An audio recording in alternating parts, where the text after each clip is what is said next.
yes if you want it enough. The answer is no if you think that it's just going to be picking up a camera and taking some photos and that's it. If that's your attitude, stop. Yeah.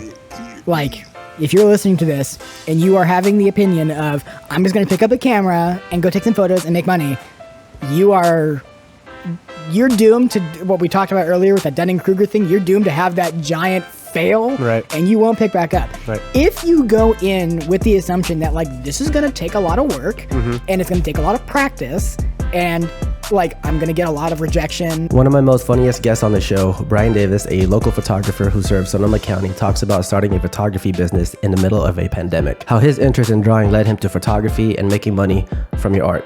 This is episode 4 of the Infinite Table Podcast, Creator Sessions, coming at you.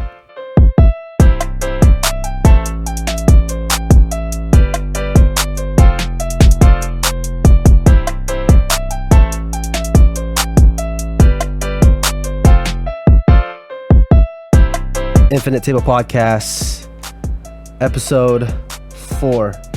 I had to double think. Am I episode 4? Yes, I am episode 4 because I'm just so damn busy. Episode 4. I am here with the one and only Brian Davis, photography. Brian. I'm like, do I wave at the camera? Yeah, you can definitely wave at the camera. I forgot there's an audio. I'm like, I'm supposed to be saying things. We were joking about this beforehand, but I just gotta like. Brian, thanks for being on the show, man. It's terrible. ASMR. You're right. ASMR. That's okay. I hate that type of ASMR, just like the next guy. So that was a joke. For the record, everybody just canceled it. They're just like, we're done listening to this.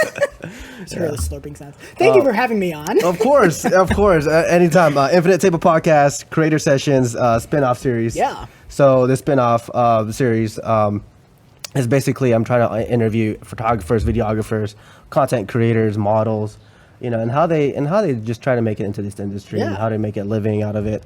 So episode 4, Brian Davis. Brian Davis is a photographer for 4 years-ish, right? Ish. Like you said in the car, 4 Yeah. years-ish. Shoots mainly portraits and sports, but also shoots landscape. Brian is also an avid fan of hats, mainly fedoras. I'm wearing one right now. For those of you listening at home, I'm wearing a hat. I'm taking off the hat though, because I know the wind's gonna blow. So I'm gonna take it off for this. You're seeing my hair. People like nobody ever sees the my podcast, hair. yeah. I know, it's incredible. I don't have a bald spot. It's just I feel like wearing hats. I know a lot of guys do that because they like. So Brian, thanks for that. Again, thanks for being on the show. So I was coming up with a list of people on the show. I was just like, man, who can I get on? So I was searching through Instagram. So I got my sister, I got you, I got a few videographers in line. Nice. Different people is good. Yeah, different people, different same industry, but different different people and how what's their perspective in the business and stuff like that. So, what started you getting into photography? That's a excellent question. Yeah. So when I've always been like a creative kind of person. So like I always did there was like a lot of notebooks from when I was in like 4th or 5th and 6th grade, just doodling in the corners. Like there was not a lot of notes taken in class. It was mostly just like random doodles followed by a couple words that I might look at later. So when I was in junior year of high school, I was like, I'm going to take a class that doesn't stress me the hell out because all these academics was never like my thing. Same here, man. Yeah, geometry. Same here. Did you pass geometry class? Barely. Okay, everybody always fails geometry Barely. class. I got a B in geometry. That's the only math class I've ever gotten above a C in. Yeah. I'm not joking. Yeah. Geometry, which is not it's such the opposite, but it makes so much sense to me. I think algebra was bad for me. Oh, algebra, I isn't couldn't. it bad for everybody? Yeah. And then they said, let's have imaginary numbers. And I was like, excuse me? Those exist? You barely have the ones that already exist. Anyway, so I decided to take a drawing class, and during this drawing class, I discovered that I could draw portraits really well, like photorealistic portraits of people. You can find them on Instagram at Brian Davis Photography, but you just got to scroll down a while. I'll put them back on there later. There you go. Yeah. I think the first post I ever posted on it when it was still Brian Davis Art was all the portraits I had drawn, but I think I took it down. But it's probably still there somewhere. Easter egg hunt. So I took this drawing class and I found out I could draw portraits, and I was like, that's cool, but I don't want to draw like celebrities. I want to draw my friends because that's more fun. So I said, all right, I need to take a photo of you like, with my phone. I just had like a Galaxy like S7 or whatever at the time, like S5. And I just took a photo on my phone and then printed it out and drew it. And I was like, okay, that's cool. On to the next person. And then when it came time to pick an elective for the next year, they were like, hey, I was like, yeah, there's a photography class, right? And they're like, yeah. And I'm like, all right, can I take that? And they're like, yeah, sure. So I took it and discovered like how to do different compositions and like not only just portraits, but like other types of photography, which I wasn't really interested in. I was really mostly interested in the portraits. And as I took more, I was like, wow, this is way less stressful than drawing. Like one drawing would take 12 hours ish. But like I could get like 30 photos in 20 minutes and be like, oh, I like all of these photos. These look nice. These are all of the same person and they actually look like the person and they look nice. Mm-hmm. So I'll just do more photography. And then I slowly started moving that way. And then eventually it's 4 years later and I haven't done a drawing in 3 years. So you just straight into photography. I pretty much just stopped drawing after like 2019. Yeah, it's been a while since What was your first camera that you dabbled with when you got into photography? So the camera I remember like buying there was this 2-week period when I had to sit out of wrestling practice because I had dislocated my tooth during a wrestling match. Oh man! And I know everybody always goes, "How do you do that?" And you do that by getting struck in the face with an elbow and not losing your tooth. And they just like popped it back into place. They were like, "Here you go, thunk," and I was like, "Great." And they were like, "We're gonna need to," like, they had glued it in place. Yeah. And they were like, "We're gonna wait a couple weeks, hope that sets." I'm like, "Thank you so much. I hope it sets too." They literally said that. They're like, "We're going to hope that sets." I'm like, I don't like hearing "we're going to hope" from my doctor. But anyway, during that 2 weeks, I was just kind of sitting out, waiting for a mouth guard to show up, waiting for the glue to be taken off. And I got a camera that time, and that was a T6, a Canon Rebel T6, which is not a great camera, even by those standards then. But it was enough for me to learn, and I was able to take some like wrestling photos with it. And they looked all right. But that's like how I started, was with a Rebel T. It wasn't even a T6i. It was a T6. The T6. T6. Okay. Because when I started with video stuff, and Canon was like my go-to also. I actually dabbled with a T5i. Yeah. So, the T5i is better than the T6 in my opinion, and the T6i is better than the T5i. Like, but the T6 was just terrible. Yeah, I think they're out now with a T7i. No, they're like a T8i. Oh, there's T8i. I'm sure I wouldn't be surprised if like a T9 came out this year. Yeah. Like they do those, but they're kind of going towards the R system now. So it's like the R7 and the R10. Yeah, those are dropped. Have you always been into like cameras? When you got like techie and cameras and stuff like that, or so since I started photography, yeah, I'm a big tech guy. I like talking tech. Before that, I was never really into it, but ever since I don't know, I just like it. I just like talking cameras and lenses and settings and all the different gear I get to try. I get excited about light stands. It's another thing. Like now, like anything related to like, oh, this is a C stand. This is a great C stand, and other people are like, why are you excited about it? It's a stand? I'm like, yeah, but you don't get it. Like, like you don't get why a C stand is so exciting. And I'm like, no, clearly I don't. Yeah. So you started with drawing. So you're drawing, then photography, and then what was your interest in photography? So did you started doing like sports, or just like portraits of people, or mostly just portraits of people? The sports came secondary because I found I was already at the track meet, because I wrestled and I did track in high school, and I was already at the meets and I had my camera, so I was like, might as well. Yeah. Try shooting sports photography with a Canon Rebel T6 and you'll know pain. Yeah. Because that thing shot like 1.5 frames per second. It was the slowest camera I've ever worked with. Oh, wow. And I was able to get some good shots with it, but upgrading, I upgraded to an EOS R after that, and that was like the best upgrade I've ever had, because then I had it's like 7 frames per second on that thing. It was awesome. Yeah. I could actually get the shots that I wanted. Yeah. Nice. And when you started photography, did you take any courses? Or were you did you just self-teach yourself? Did you just went in it and just like, you know what, I'm going to learn my camera settings, learn composition, learn shutter speed, ISO, or did you take actually like a course? The only class I ever took was that one in senior year of high school. That Okay. was the only class. When I went to the JC, they had a photography class, but I hadn't heard good things about it. And also, I didn't really want to make photography into homework because Right, then I right. wouldn't do it anymore. Right. Yeah. So- yeah. You don't want to make Yeah. something that you love to do and make it into like some sort of job. Yeah, right? well, I mean, I Yeah. turned it into a job, but I don't Right. mind because now it makes me money. Right, But right. homework just makes me stressful, so I Yeah. didn't want to do that. Yeah. So I basically just started doing YouTube, Peter McKinnon on YouTube. Peter McKinnon? Yeah. Christopher Howe on YouTube. Matty Hapoya? Matt Hapoya. Yeah. And Lizzie Pierce was a good one. And then there's a couple other ones, like James Popsis. I don't like him so much anymore, but I used to. He had some good stuff at the time. There's like this Sorella Moore, I think is her name. She does like self-portrait photography. Okay. She's pretty good.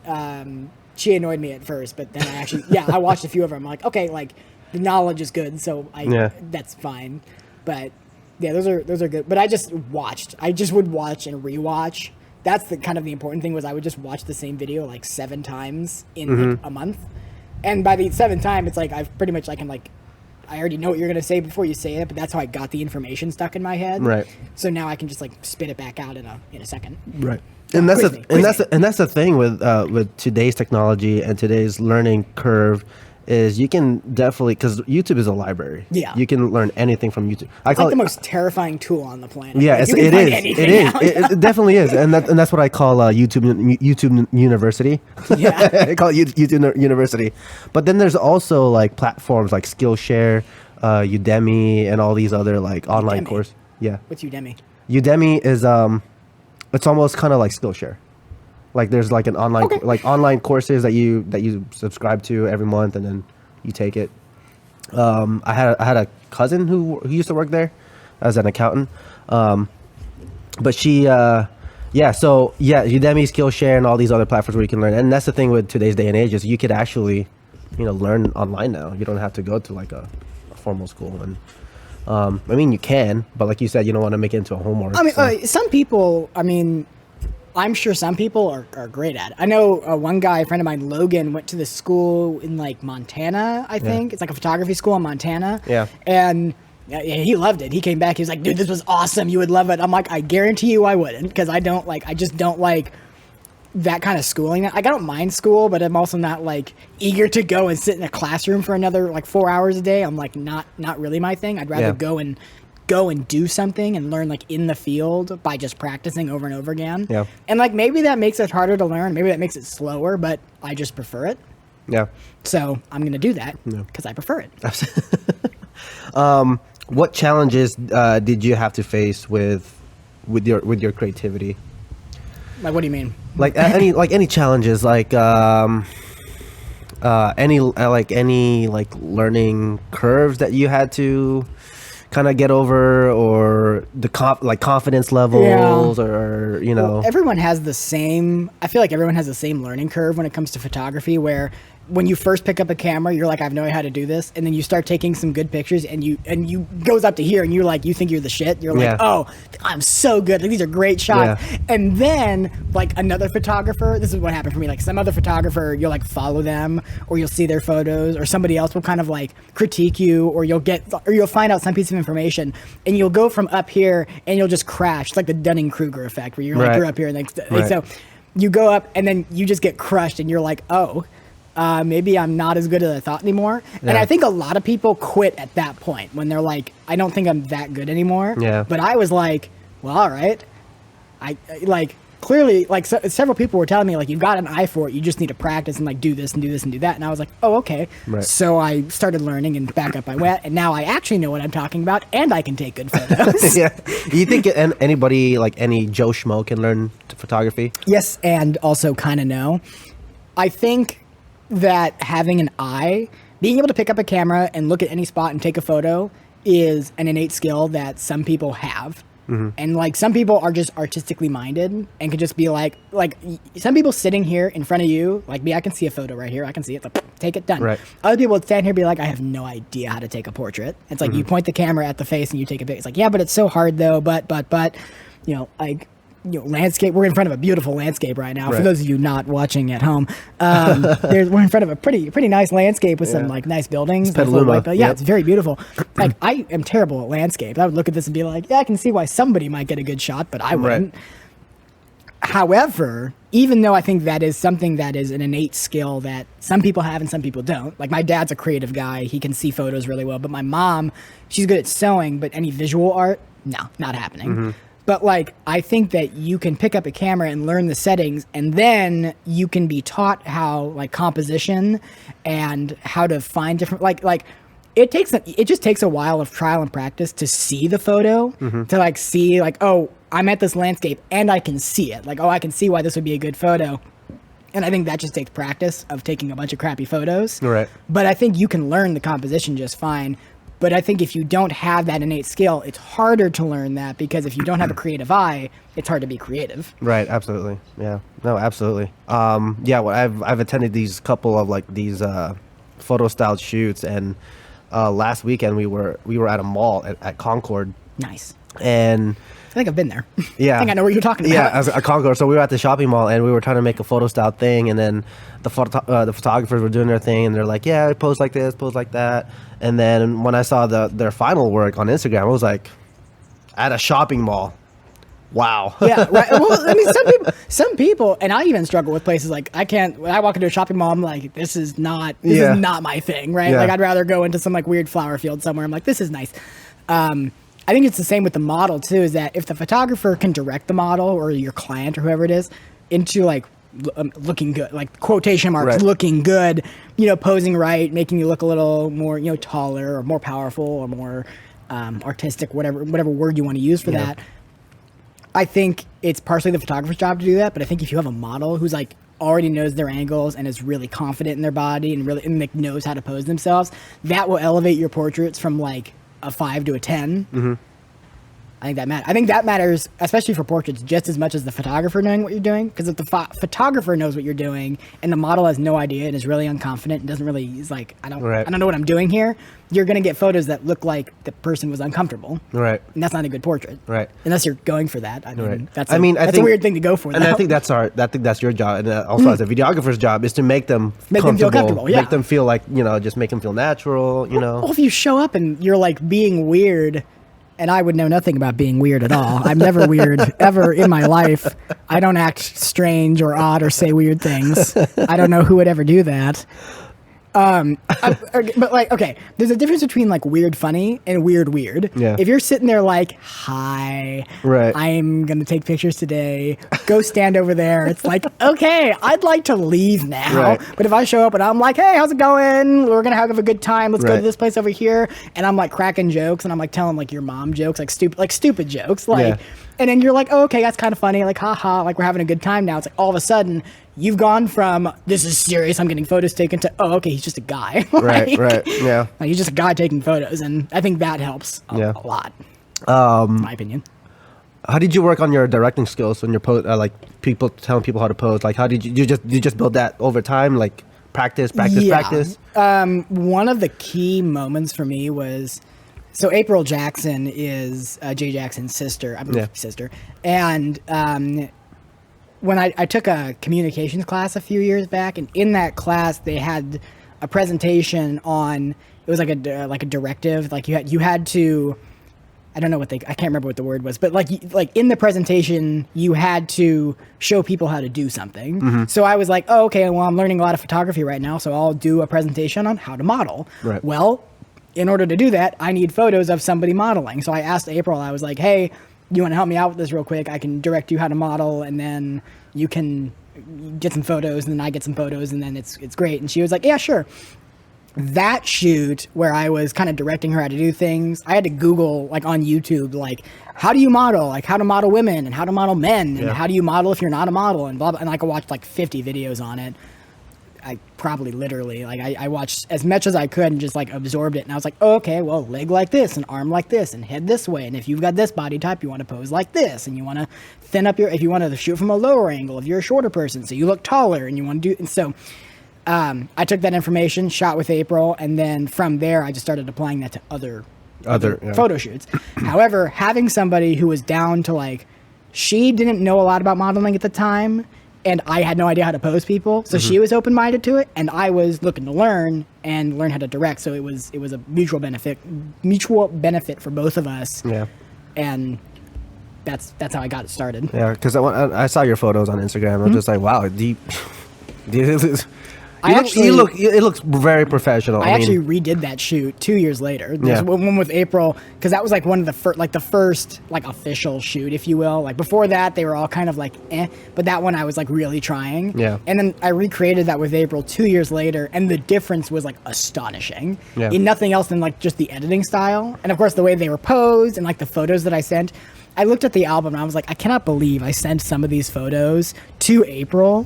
like it was trash. It was garbage. I'm like, this is a terrible photo. I don't know why I thought this was good. Right. And we're going to do it again this September. It's now been 4 years since that first session. So I'm going to do a video on YouTube that's like the first versus 2 years versus 4 years later. That's awesome. Yeah. The difference, and it's going to be astonishing. That's pretty cool. Brian Davis Photography on YouTube. I'll link his Instagram page and your website on the comment section or on the description. Everything is description at below. Brian Davis Photography. BRIAN. Brian Davis Photography. You can find, except for on Facebook, which is Brian Davis Photography FB, because there's another Brian Davis Photography in Iowa, and he's my mortal enemy. He doesn't know it yet. He's your your evil doppelganger. Yeah, he shoots weddings, and he's my mortal enemy. He doesn't know it yet, but he's my mortal enemy. Yeah. One day we will fight on like the cliff of Australia or something like that with like swords, and one of us will reign supreme, the supreme Brian Davis.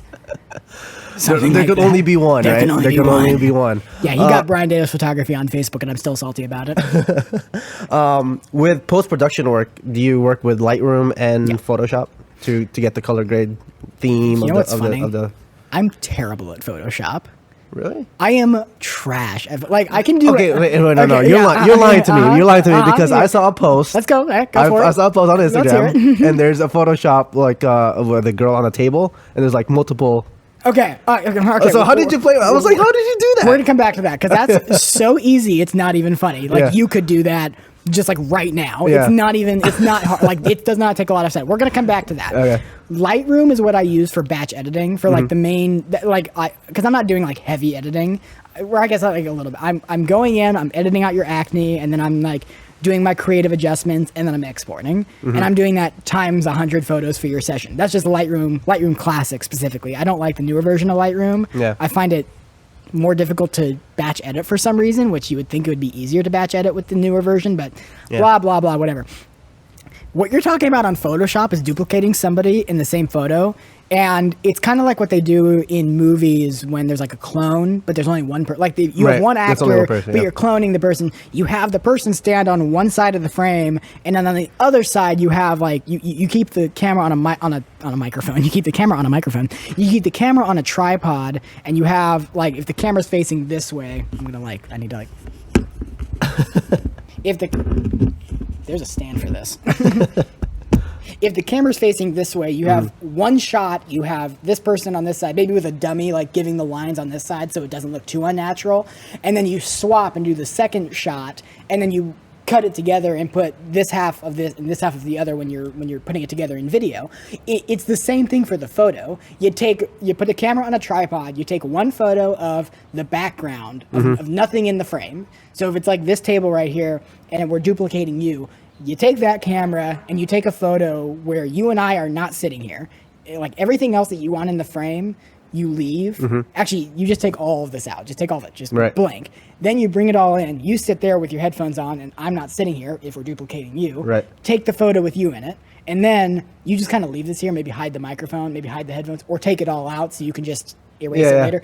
Then you sit over here, and you sit, and you kind of look like you have a good time. Yeah. Then what you do is you take the background one, you place this first one over that one, and you place the second one over that one, and then all you got to do is like erase the part where you are in the like the second layer. Right. Does that make sense? It makes sense. Yeah. All you got to like that's all I do for those photos. In fact, in those photos, if you zoom in far enough on one of their shoulders, it's like clipped. Like you can see the shoulders like not erased fully. Right. So like you can see the wood behind her, but it's so small on Instagram that you can't. You can barely see it. You can't really tell unless somebody really kind of like zooms in on it. Yeah, and like even I can barely tell it anymore. Like if I looked for it, I could probably find it, but I don't care enough to go back and look. But that's what I did. I just took 8 photos of her sitting around a table playing poker, and all I had to do was generally make sure that she wasn't crossing each other in the frame. Right.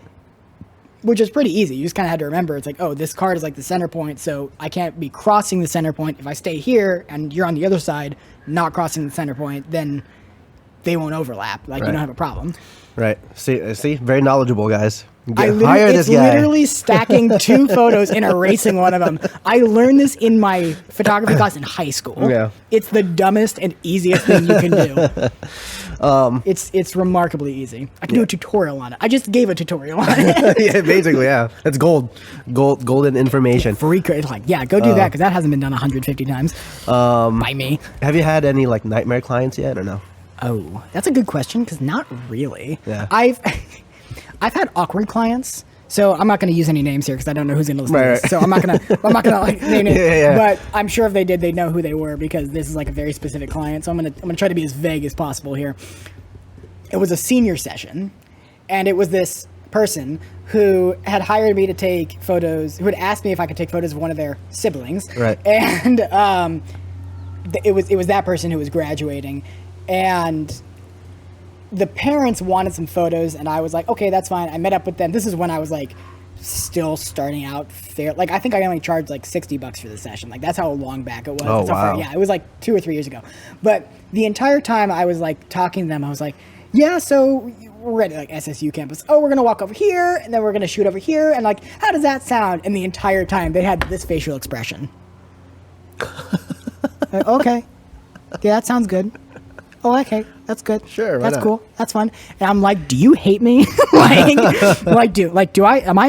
need to walk away, Ryan? I'm like, you can tell me that you don't like me. I'm okay with that Yeah. because like I'm getting the vibe that like not a single joke I was like telling was landing at all. Like they were like I would make a joke, and when I was shooting with their kid, like they would like. I would make a joke and they would not laugh at that, but then I'd make a joke about how the joke wasn't funny and they'd laugh at that. And I'm sitting there like, oh my God. I'm like, I don't know what to do.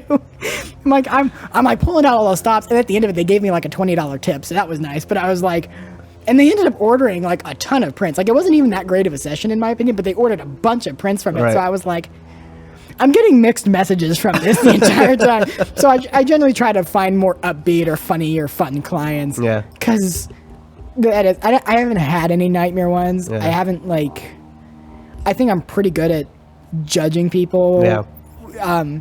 I know I just got into weddings like 2 months ago. I got back into weddings after not shooting a great one a few years back. Yeah. It wasn't a nightmare. It was just a lot of work, and it was just I wasn't the primary. There was a lot. Yeah. Not a big problem, but just enough for me to not do weddings for 3 years. So I got back into weddings, and I know that eventually I'm going to come into someone is going to just be that guy and make me rethink my entire life's choices.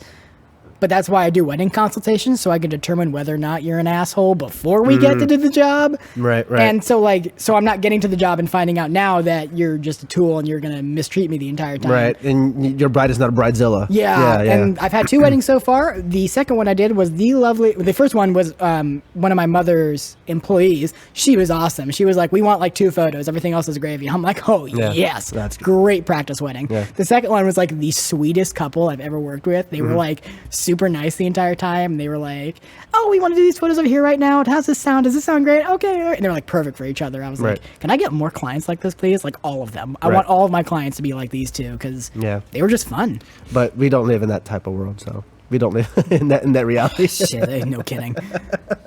Yeah. Do you do boudoir?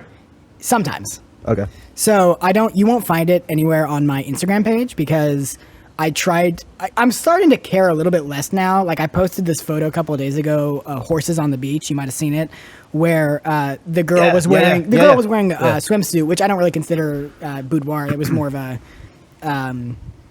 just what she was. It's a swimsuit session. I've done them before, and I'm starting to do more of those. I'm starting to not really care. I used to care about being like judged, and then I'm like, well, that's stupid. And then I stopped caring and I started posting more. Yeah. So, but I don't post boudoir mostly because. Well, I mean, most of the clients don't really care, but I'm kind of like, that's not really what I want to be known for. Like, I'd rather book more, like, senior portrait sessions or couples portrait sessions. But sometimes I get a request. Usually it's by like a referral. Like somebody will have known somebody who's done boudoir with me and be like, hey, can we do a session like that? And I'm like, yeah, sure. Like we can. And I have like an online gallery, an online album that I send, like a locked album. You can't access it unless I give you like the album and the passcode. So it's only for potential clients, right, which I plan to keep going. And the only time I ever post any boudoir photos is in advertisements for studio days, where I'll usually put one in there and be like, hey, there's, this is for singles, couples, boudoir, and if you want to do boudoir, you have to be over 18. And I put that in there, and I'm like, that's not a suggestion. That is a requirement. And if I have any reason to check your ID, we're not doing this shoot. Right. Like, don't make me sit there like, do I need to check your ID right now? Because I will check your ID right now, and I don't care. Some of your pictures were used by, was it San Francisco Art Gallery or something like that? Or was it an art gallery that used Sonoma County? Sonoma County Art Gallery? The SoCo Clicks with the flower field? Yeah. So one of my photos got featured in a museum. That's pretty cool. The Sonoma County Museum, just call it the Sonoma County Museum on, it's like near the mall in Santa Rosa. Last year I took first place in the portraiture category with a photo called Mustard Fields, which is... a friend of mine, Jasmine, who's done many shoots with me, she's in a mustard field, and like she's kind of turned to the camera like this, and her eye is showing through a bunch of like yellow flowers. And when I submitted it, actually, I was like, this is the winner. Like this is. I submitted 3 portraits, and that one was. I was like, this is gonna be the standout, and clearly I was right. And I actually won again this year with a landscape. Nice. It's the same competition, landscape category this time. First place landscapes with this photo that was taken on like the night of like the brightest full moon last year. Yeah. And you can see the stars despite it being like this deep, rich blue color with like this weird barn in front of it. It's a cool photo. Check it out from July 3rd to I think October. That's awesome. Yeah, at the Sonoma County Museum. That is cool. All right. 30-minute mark. We will take a few minute break from a word from our sponsor. Need fingerprinting? There's only one local live scan company to trust. Ameriprints Live Scan Fingerprint Services. Here's Ameriprints founder Alan Cox. I opened Ameriprints back in 2005 as the first private service provider for live scan fingerprinting in Sonoma County. We have perfected the process and ensured our community a safe, secure, educated, and most importantly, a qualified business to handle confidential fingerprint information. I have over 20 years of active duty military experience dealing directly with background checks and the live scan process. My employees and I are thoroughly trained and utilize the latest technology to ensure your fingerprints and personal data are delivered immediately and securely to the California Department of Justice. The minute you walk through the door, you'll feel confident knowing fingerprinting is our only business and your information will be properly processed. Ameriprints, with locations in Santa Rosa, Petaluma, San Rafael, and Rohnert Park. Go to ameriprints.com or call 707-588-9866. All right. We're back. Yeah, make sure you go get your fingerprints done, kids. Get your fingerprints done. What a great ad read that was. Am I right? Go get your fingerprints. Yeah. You want to go get fingerprinted. Yeah, thank you, Ameriprints, for sponsoring this show. I'm actually trying to look for more sponsors for this podcast. You in your car right now listening to this. Yeah, you should sponsor an episode of The Infinite Table. Why? I don't know, because you can, right? Like, how cool would it be? This is going to blow up in like a couple months. Like, it's just going to straight up. So how great would it be for you to be like, I was one of the first sponsors of the Infinite Table podcast. Watch it. It's going to blow up, and you're not going to have sponsored it. You're going to be like, damn, I really missed that. And you're going to feel sorry. And then it's going to cost like thousands of dollars to sponsor an episode. And you're going to like, wow, really could have had business. But you were stubborn because you're like, no, not that big right now. Yeah. They will be. So sponsor an episode. Thank you, Mr. Marketer. So I'm like, I'm going to guilt you into marketing. I'm going to guilt you into sponsoring podcast. All right. So we were talking in the car on how you started your business somewhat during the pandemic. Yeah. and in the height of all this like chaos in the world. Like October 2020. Yeah. Yeah, it was rough. Tell me about that experience, that journey of getting your business up, getting your first clients. And I had already had a few clients before that, but I consider that the beginning of the business because that's when I got the business license for the city of Rohnert Park. So that's when I went online and was like, oh, how do I do that? Like, how do I go and get a business? And like, now I can legally make money in Rohnert Park and not just have under the table like cash or Venmo or whatever, which I mean, I do still take Venmo, but now I have to report it to the IRS. Right. Yeah, right. Yeah. Mom's a bookkeeper, so you can't fudge on your bookkeeping. Right. I guess you could. It just won't end well for you. So I already had a few people who had like already paid me, but when I got my business license is when I was like, okay, I'm gonna like stop taking like free shoot. Like I'm charging for everything now. I'm not doing any of these like, oh, maybe I'll knock $50 off. Like, no, my prices are my prices, and if you don't like them, then you can not book me. Right. And sure, I'm sure that lost me a couple clients, but in the long run, it made me so that way I wasn't just getting walked all over like a carpet. Right. Right. I would not recommend starting a business in the middle of a pandemic, especially one that requires you to be, around people. Yeah. Because I was not interested in, I guess I did a little bit of real estate photography, which didn't really require you to be around people, but since I'm mostly interested in people, it's really hard to do photo shoots with people when you're not supposed to be around people. Shocking, I know. Yeah. And how did you get your first clients? Like, so you said you started doing free shoots. Yeah. And then you started like just scaling, like, you said Yeah. $50 to. Yeah. So I think like, I don't even know what the first shoot I charged for was, but I'm sure it wasn't any more than like $20 or $50. Yeah. It might have been somebody being like, hey, can you come shoot our party for $100 or something? Like, it wasn't anything huge. Right. Just like every other photographer starts with, am I right? But the first clients, pandemic-wise, were just Instagram. Just people would post their photos on Instagram and then tag me. People would come find me and be like, hey, you want to go do? I hear you're willing to do COVID photo shoots and wear a mask. And hey, we want to do this. I'm like, okay, yeah, we can go do that. We can go shoot, and I'll wear a mask, and I've got a long lens, so I can stand 20 feet away from you and zoom in, and that's fine. And it worked for the most part. And after a while, people stopped like caring so much. They were like, you can just take the photos as normal and just wear a mask and you're fine. I'm like, okay, that works for me. Right. And I eventually got my website up and running, which I had a website before, but it wasn't great. I updated my website to look a lot better, and I got a few more bookings through that. And now I've got a very nice website. I like my website. I designed it in a day. BrianDavisPhotography.com. Go to that website. Yeah, I'm great at self-promotion myself. You go to the website. No, this is not to book me, but just check out the website. Book me if you want, but check out the website and know I designed that and laid it out and updated it from the previous one in 12 hours. Wow. So if you go onto my current website, I did it, which it looks nothing like the previous website. I literally deleted the entire previous website, went on Squarespace in 12 hours from start to finish. The first page all the way to the investment page. All of it, 12 hours. Because so you use Squarespace? I did. Okay. And I still do. Yeah. I would highly recommend Squarespace, in fact. Yeah. Because I love Squarespace. Yeah, I was thinking about getting a Squarespace website for the podcast. I would highly recommend it. Yeah. They're very easy to work. This is not sponsored by Squarespace. Squarespace, sponsor the next episode. No. Squarespace, if you're listening. Yeah, Squarespace, if you're listening. Yeah. No, this is not obviously, but I found them really easy to use, and their customer service really is good. Like those YouTubers who are like, they have award-winning customer service. Like, no, they're good. Like, if you have a question, they'll answer it for you. Yeah. And they aren't just going to be like, we don't really know. It's like, no, they're going to answer it for you. Yeah. But I found them very easy to use and it looks nice, it looks professional, and you can kind of do it yourself. Right. It's like just you don't need to know anything to design a website. Right. So you posted on your Instagram stories that you were booked almost every day and almost every month. Ooh, not every day, but a lot of days. A lot of days. The dream is every day. Yeah, the dream is book Brian Davis Photography. the dream is every day. So you almost booked almost every month. Yeah. What is your busiest season or month?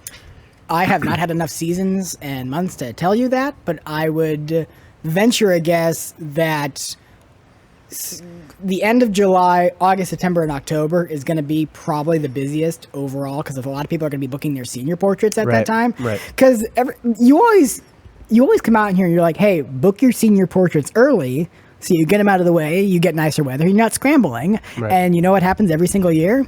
People don't do that. It's like, we've got a month before we need to get our senior portraits out. Do you have openings? Like, no. Yeah. Yeah. It's like, no, you should have booked me 3 months ago when the books for this opened, so you could definitely get the spot you wanted. And maybe I can fit you in on a Wednesday. Right. Who wants to shoot on a Wednesday afternoon? Yeah, right. Nobody. Like, you want to shoot like a Wednesday evening? Oh yeah, because the sunset. But like, that's not like so. Book early, kids. Yeah. So you shoot with, like, during when the light is like best, and Sometimes. that's like sometimes in the evening, not too much in the afternoon. I mean, mornings and evenings maybe. I think that golden hour is overrated. I think that I think the 30 minutes. So like golden hour, let's say if golden hour is 7 to 8, I think that 6:30 to 7:30 is the best lighting. That's my opinion. That's the way I shoot. That might not be for everybody. I understand why golden lighting is so nice because, let's be honest, it is. But I think it just gets too orange for my liking because I use a lot of blue in my photos. But like, it just gets too orange, and I don't like the way it looks, and so I stop using it. Right. Sometimes it looks nice, but in general, I'm just not a fan. And as a photographer, so I've asked Jessica Landrum this, my last previous podcast episode, because she's also a photographer. You shoot RAW, Yes. right? Because that's professionally that's the standard That's for the professional standard, right? And it So- allows you to do a lot more in the edit than you can with a JPEG. There's nothing wrong with JPEG if you're starting out, or if you need to like get stuff out in an instant. JPEG's fine, but like if you want to be able to edit your photos and make them look good and like the way you want them to, you can have a completely black photo in RAW and save it and make it look all right. Right. You can't do it with a completely white photo because when you overexpose something, it just gets totally washed out. But if you have that in a JPEG, either black or the white one, you can't save it at all. It's just black. Right. Don't ask me how it works. I don't know. Yeah. So in correlation to that, because you said that you also dabble with videography. Yes. Are you familiar with filming in log? Sometimes I've tried a couple times, and it's similar to shooting with RAW in photography. I don't know enough. I need to like watch like 20 videos on how to color grade because I've seen a few, and I sit there, I'm like, what? Yeah, like I don't get. I get why you do it, and I get how to do it, kind of, but I struggle with like if I cut from like one scene to the other and I'm trying to apply the same color grade, like they don't look the same when you cut from one scene and like you put the color grade over both of them. You use the same color grade, but the scenes look different. So it's like, crap. I'm like, I don't like. So what I usually do, especially right now, and I'm just trying to get funny videos up or just fun videos, or it's like I shot that ghost hunting video entirely in just like the standard MP4. Yeah, MP4 that was on the Sony. Or sorry, we had R6. I had a Canon R6 at the time. That was in January, and so I had a Canon R6, and I borrowed my uncle's Canon R6, and just used both of those and just shot in the regular normal photo mode, and it looks fine. Like for regular normal YouTube video that just average people, it's just kind of a funny video that some people might enjoy. It'll look fine because the average viewer isn't a persnickety photography snob. Right. But if I wanted it to look like cinematic, then maybe I would have shot it in log. But why? Like I'm not. If I make a short film, I'll make it in log. But I'm not making a short film. I'm making some stupid video about us ghost hunting in the Washoe Club. Like it's not. I'm not putting it into like a cinema. Like a short film category. Right, absolutely. Yeah, because I'm also gonna like start doing like promo videos for like local businesses, and I'm like thinking maybe I should just shoot in MP4, not in log, because I think I'm just gonna do log mostly for more like weddings and. You can still do plenty with the regular MP4. Oh yeah, you can absolutely. Absolutely. And here's the thing: if the people don't care, if they look at the video and they're like, "You just do it like this," it's like, yeah, sure. Like that just saves you a whole lot of time. Yeah. As long as you expose it right, it looks fine, and they don't care. Right. They don't care. They don't care. Yeah, they don't care because they don't get the editing aspect of it or how it's shot. So. Yeah, they're like, well, it looks good. Yeah, it looks good. Yeah. Well, when you're putting it on Instagram or whatever, you have like a 30-second Instagram reel, and they're like using it to advertise. Right. You don't need to spend 20 hours on that. Like you can just out. Right. I was telling a photographer about this yesterday. He's like an up and coming guy. I was like, there's this difference between like what you see in your artistic eye, like when you're looking at something and going, I know what's wrong with this, or I know how I can make it better, versus what the client sees, which is, ooh, pretty photo. Yeah. You could give them your worst, most shitty photo, and they'd probably be like, oh, it looks nice, and you're like, you don't know anything, exactly. do you? So to piggyback from that, Go for it. So as a videographer, right, when I shoot content, I always look back at my things that I shoot and be like, "Ooh, I could have shot that better, or I could have done that better." Always. Do you do that with your photos? 100%. Yeah, there's never gonna be a perfect photo, right? I would almost like within a month, if I look back at a photo shoot from like a month and a half ago, Yeah. I'll go through and I'll find photos that I'm like, I don't know why I sent that, or I don't know why I didn't do it like this, or I shouldn't have. Sometimes I'll get back into the editing room. Yeah. Like I'll go into Lightroom and open it up and be like, wow, I really should have noticed the fact that that hair was blowing across her neck and creating that ugly line. Like, how did I not notice that? Yeah. And of course, I'm getting better at that, as you do when you notice it 100 times and it pisses you off 100 times. Yeah. And you're like, wow, I just ruined a bunch of photos because I literally could have just been like, hey, move your hair. Right. It could have been a great photo, but nope. It looks like you're being choked by your hair. Yeah. All the time. I Yeah. get back and I'm like, how did I not know? Like, I'm supposed to be a professional at this. Right. I'm supposed to know what I'm doing. I don't know what I'm doing. Right. And then, you get over it real quick because then you're Right. like, all right, next shoot. Right. That's what a professional does, is they critique their own work, and then, but I think the most important thing is, like, you show up every day Oh, yeah. to improve. So Don't get me wrong. Like, usually there's like 1 or 2 photos from every shoot where I'm like, this is the photo. Like, Yeah. this is the best thing I have seen just all month. Like, this is the number one, best one of the shoot, best one of the year, maybe, Yeah. possibly. yeah, And then a bunch of other photos where you're like, oh, they're all right. Like, they're not going to win any awards. The client will love them, Right. but I'm going to, like, they're okay. Yeah. And those are usually the ones that in a month you're like, I'm not really stoked on them because now you've seen a whole bunch, you've improved in a month. You've already, Right. so it's like, yeah. all right, all right. Before we close out this show, I got last 2 questions Oh, for God, you. 2 more? I can't count 2 to 2. more. All right. Do you think that having a photography business can be a lucrative endeavor to make a living from? Yes. Yeah. But But yes. the answer is yes if you want it enough. The answer is no if you think that it's just going to be picking up a camera and taking some photos and that's it. If that's your attitude, stop. Yeah. Like, if you're listening to this and you are having the opinion of, I'm just going to pick up a camera and go take some photos and make money, you're doomed to what we talked about earlier with that Dunning-Kruger thing. You're doomed to have that giant fail, Right. and you won't pick back up. Right. If you go in with the assumption that, like, this is going to take a lot of work and it's going to take a lot of practice, and like, I'm going to get a lot of rejection, and especially if you're like a younger photographer, like I'm 22. I'm turning 22 in like 2 Wow. weeks. Okay. Yeah. If you just saw my work, you'd be like, wow, that's a good photographer. But if you saw me, you'd be like, we're gonna hire him. Yeah. Like we're gonna hire that guy. Like, what does he know? Yeah. He's 22, right? So you're gonna be fighting that if you're a younger photographer. But if you just like move past that and just keep practicing and just like schedule time to shoot, schedule time to practice, you'll make it. Yeah. And like be persistent and don't let people, because you'll hear people be like, you can't make money off that. Like, oh, people always quit that. Oh, Absolutely. my great aunt tried that and like she didn't really make any money off it. It's like, yeah, because your great aunt didn't try. She picked up a camera, took like 5 shots, and they were terrible. Yeah. Like don't Yeah. let this person's great aunt affect your ability to go take a photo. Right. Right. Yeah, absolutely. There's even though that's why like there's no support. I feel like there's no support from you right now because people are like, can you make money from that? Like, what are you gonna do with videography? So the thing is, though, you have to be entrepreneurial in a way. You have to be business minded, 100% business minded. Yeah. Like there's a lot of business. If you don't think about the business side of things, you're Right. doomed to fail. Absolutely. Yeah. Absolutely. And because you as a photographer, you're solving people's problems with your photography. Pretty much, like yeah. you're basically like, That's here right. you go. You know? Yeah, here you go. You know, like what's the problem? Feel confident about yourself. That's a lot of people are body unconfident. Yeah. I show up and I'm like, I'm gonna make you feel confident. I'm gonna make you love yourself. You're Right. gonna have a good experience and then have some memories to share, especially couples photos. Oh, Right. I love those. Right. Book your couple session. I want more of those. Right. Because it's like it's an adventure, and then you have photos to share later and look back on and be like, "Wow, Yeah. we're so happy here," Right, and you're like absolutely. feeling good about yourself, and Yeah. etc.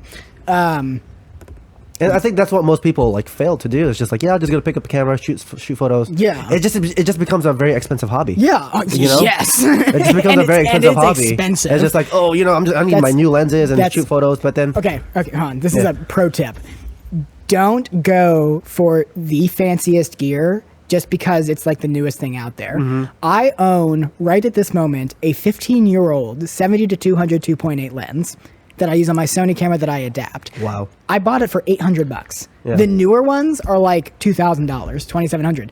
I saved $1,200 that I could put towards anything else, Yeah. a better camera, a better bag, some education. Yep. I could invest it. Like, I don't know. But instead of buying the $2,000 lens, which will do the same thing as the $800 one, Right. just I saved a ton of money, Right. and eventually I'm going to upgrade it because I use that lens so much. But that's because I use it so much, and because I'm going to just I'm gonna use it until it's dead. Right. Like I've never not had a 70 to 200, so I know it's worth it for me.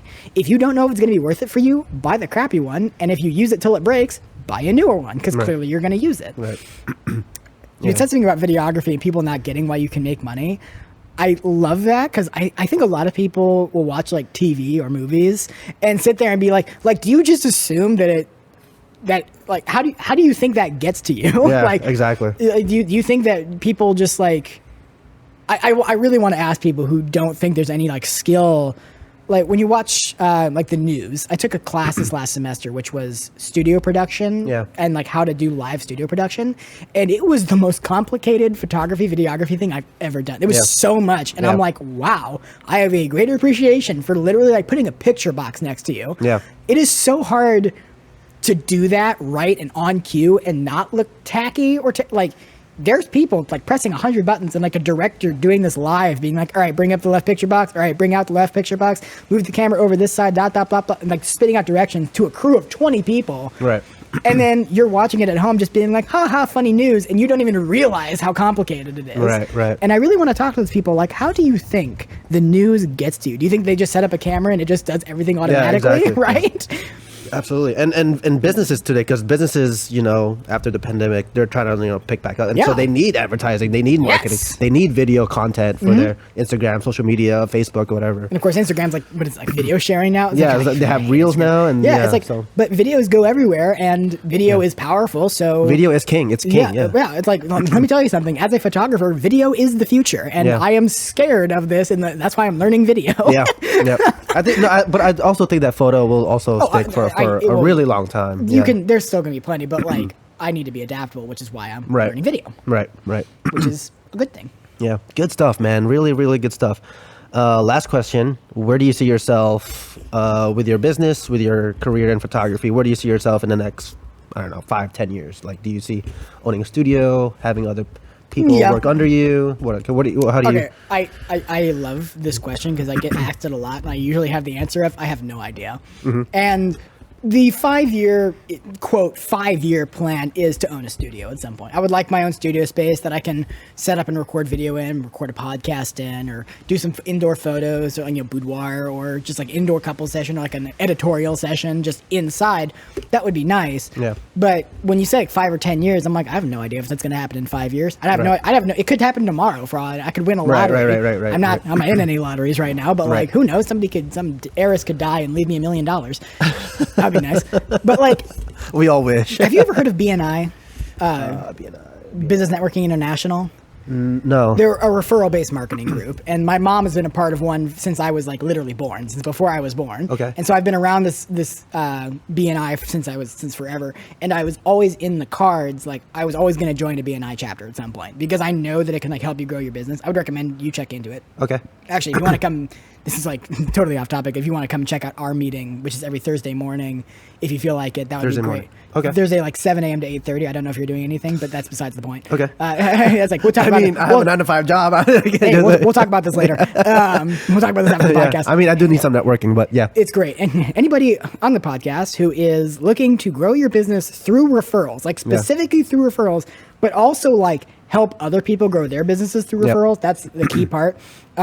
Check out the Referral Champions BNI chapter at 7 a.m. on Thursdays. Reach out to me. I'll get you a visitor pass. It's on Zoom for most of the time, and then in person the first meeting of the month. Anyway, that's besides the point.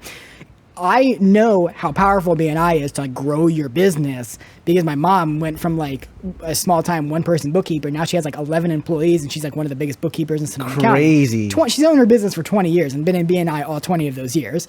She's got so much business that she can't even hire enough people to keep up with the business that she's getting. Right. So she said to turn people away. So that's what it does for you. You have a whole market of people who are looking out for you specifically, like, oh, if somebody says they need a videographer, if somebody says they need a photographer, Brian, right, like right here. And if you have 20 people doing that, all of a sudden you have business. Right. I was always going to join one of these chapters. I was planning like 2023, but Ashley McCain at the time, she's now Ashley Reed, who owns Kona Ice of Central Santa Rosa. Have you seen the Kona Ice truck rolling around here? No, not yet. Shout out to Kona Ice. They've got great Hawaiian shaved ice. Have them at your parties. It's really tasty. I don't even like snow cones, and I love I love Kona Ice. I'm serious. She reached out to me after I put like an ad on Facebook and was like, hey, you want to come join our marketing group? And I was like, is it BNI? She's like, yeah. And I'm like, yeah, I'll come check it out. And I ended up joining last year. I wasn't planning on joining until 2023. So like bringing this back to the start with the studio question, it's like, will I have a studio in 5 years? Like, I don't know. Maybe I'll have a studio next year. Yeah. Maybe I will have some sudden growth, or I'll get just the right client who all of a sudden has a bunch of referrals for me. Or maybe none of it will happen. Maybe something terrible will happen and I'll break my leg and I won't be able to walk and it'll be a bust for the rest of my life. Like, boy, that would suck. But Yeah. like I don't know. I don't like the what are you doing in 5 years? Because honestly, anything could happen. Anything can happen. Yeah, absolutely. It's a long-winded way of saying that, but I feel like that's a good answer. Yeah. Perfect. Yeah, perfect answer. That is it. Wow. That was it. Wow. That was a lot of me talking. So, I know that I know we've self-promoted you many times on this, you on don't this need to show. promote me. You don't where need can- to promote Brian Davis Photography on Instagram, YouTube, Facebook. So Instagram, so you can find Brian .com. Davis on Instagram, Brian Davis Photography on Instagram. It's everything's. You can find me Find on. Let me see here. It's like TikTok, Instagram, YouTube, Brian Davis Photography, FB on Facebook. I think my Venmo is Brian Davis Photography. Yeah. Like, I think everything is Brian Davis Photography. Nice. Except for Facebook. Damn you, other Brian Davis. Damn you, other Brian. Actually, I don't think I can say. I think that's like. I think it's like considered threatening or something like that. Like you can't say that. Other Brian Davis. I have a general, just like. You're my rival. I will just I highly doubt he's gonna see this show. meet me in Australia in 6 years, and we will fight for supremacy. Oh man! Oh wow! This was fun. Very energetic talk. I love it. Yeah, I apologize for talking the entire time and having you ask only questions and nothing else. That's just what I do. Yeah, we'll definitely have to get together sometime and do. I would love to do like maybe do like a little promo video for you too. That'd be great. Bet. Yeah. So. All right, that folks. would be fun. All right, folks. Infinite Table Podcast, Creator Sessions. End of the show. We'll see you guys soon. All right. Peace. Please consider supporting this podcast if you enjoyed this episode. If you wish to donate monthly, go to anchor.fm/OneCreate. Or if you want to make a one-time donation, Venmo at OneCreate Productions. Your donation is greatly appreciated. It will aid in the growth of this podcast and the development of a community of inspired creators and entrepreneurs. If you donate, we will thank you with a shout out on future episodes or a personal message from one of the show's guests, the hosts, Jay, Mike, or Zach. Thank you for tuning in. We'll see you all again next time.